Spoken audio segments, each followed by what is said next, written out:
ರಾಜ್ಯದ ಬಿಜೆಪಿ ನಾಯಕರಿಗೆ ಬಂಡಾಯವೆದ್ದಿರುವ ಹಿರಿಯ ನಾಯಕ ಕೆಎಸ್ ಈಶ್ವರಪ್ಪ ಬಗ್ಗೆ ಯಾವುದೇ ಕಾಮೆಂಟ್ ಮಾಡಬೇಡಿ ಅಂತ ವರಿಷ್ಠರಿಂದ ಫರ್ಮಾನು ಬಂದಿದೆಯೇ ಎಂಬ ಅನುಮಾನ ಸಿಟಿ ರವಿಯವರ ಮಾತುಗಳನ್ನು ಕೇಳಿದ್ರೆ ಹಾಗನಿಸುತ್ತದೆ.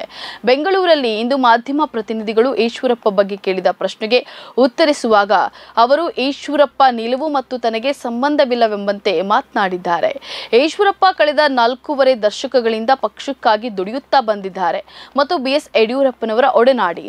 ಪಕ್ಷದ ರಾಜ್ಯಾಧ್ಯಕ್ಷನಾಗಿ ರಾಜ್ಯದ ಉಪಮುಖ್ಯಮಂತ್ರಿಯಾಗಿ ಅವರು ಸೇವೆಯನ್ನ ಸಲ್ಲಿಸಿದ್ದಾರೆ ಎಂದ ರವಿ, ಈಶ್ವರಪ್ಪ ಬಗ್ಗೆ ಕಾಮೆಂಟ್ ಮಾಡುವಷ್ಟು ದೊಡ್ಡಸ್ತಿಕೆ ತನಗಿಲ್ಲ ಅಂತ ಹೇಳಿದ್ದಾರೆ.